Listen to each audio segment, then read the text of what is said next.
Tech losing late last night. We're joined by Baylor assistant coach Alvin Brooks Jr.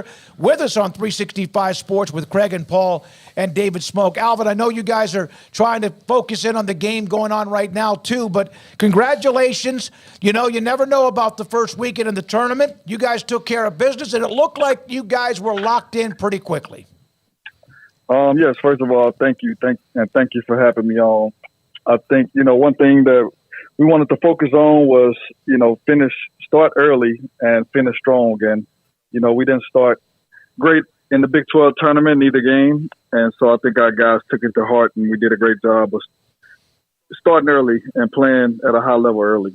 Now, I know that, you're only as good as the next one, right? When you get into March into the NCAA tournament, and you guys have to, wait and see who you're playing. But you're out of the Big 12. This was the first time that you've been able to really control a game from start to finish without having another, live animal in the cage with you, so to speak, that not to knock Colgate at all, but the Big 12 fight. Is it good for your team to have that kind of momentum where you control a game beginning to end going into the tournament here? You would hope so. Like you said, everything started over. And so I thought our guys did a great job of making plays for one another today. And it helped that we made a lot of shots. And unfortunately, those shots that we made today don't transfer over to Sunday. And so it's kind of, you have to reset a little bit. And, every game is different because the style of play is different. But I definitely think it gives our guys confidence going into the next game. And then we've got to figure out a way to build on that confidence. Coach, you got a quick turnaround. Obviously, you're going to go scout and turn around and play again in a couple of days. So how do y'all just sort of enjoy this one and then, refocus and get ready? What's kind of the process there? I think is great throughout the year to where, we have Saturday games and then a big Monday game, and you're in the toughest league in the country. So you're playing tough competition Saturday and Monday. So this is something that we're kind of had in the past. So we're treated kind of similar to make it to where our guys feel like it's, the same as far as Saturday preparation a little bit tonight, preparation tomorrow, and then figure out a way Sunday to be prepared to play. You mentioned how you didn't start well in the Big 12 tournament, and that's also been a little bit of an issue with some other games that you've either come back from way back to win or also lost. Was that something they took personally?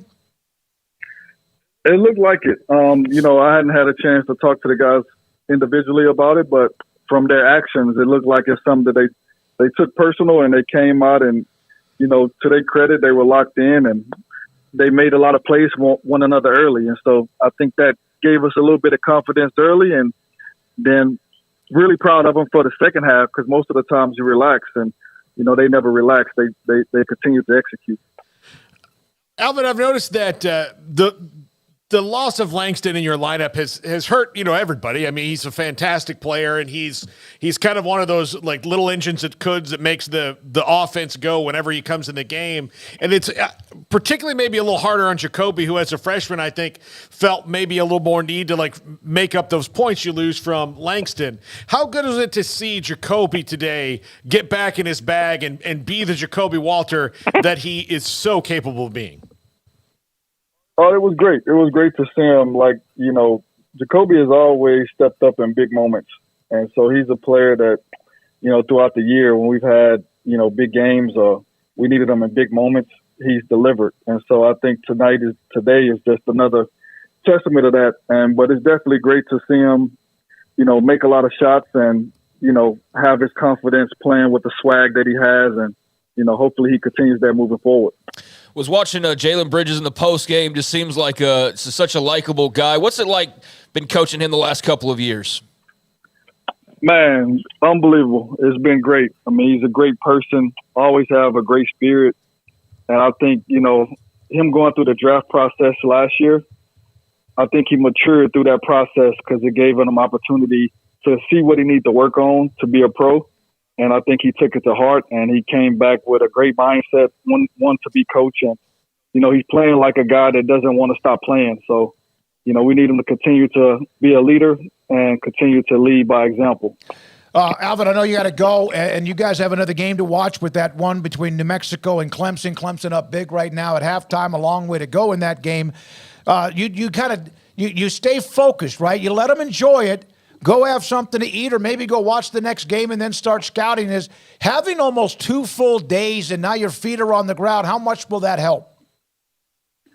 I think it'll help a lot more if the game was at 8 o'clock at night and now you have to prepare, and now you really just get 1 day of preparation. In this case, because the games are early, right, it gives us a little bit more time to be able to not only, even if we don't talk to our players, it gives us time as a staff to put a game plan together. So having the early games definitely help us as a staff, and now we're able to help the players a little bit more when it comes to preparing. I mean, congratulations on the one. There's some teams today that are licking their wounds from last night with Oakland beating Kentucky and also Duquesne winning. And who knows what happens the rest of the day. Thank you so much for jumping in. I know you're busy. We appreciate your time, and good luck on Sunday. Thank y'all. Thank you. I really appreciate y'all. You too. Alvin Brooks, I said you. Alvin Brooks III. His dad, of course, has been a part of that University of Houston staff. We appreciate Alvin and joining us after Baylor wins very easily, 92-67. They out-rebounded. They're supposed to. They're a better team. They're a 3 seed against a 14 seed. But we have seen what's happened in this tournament. There's always, like, Cinderella lives. And we will have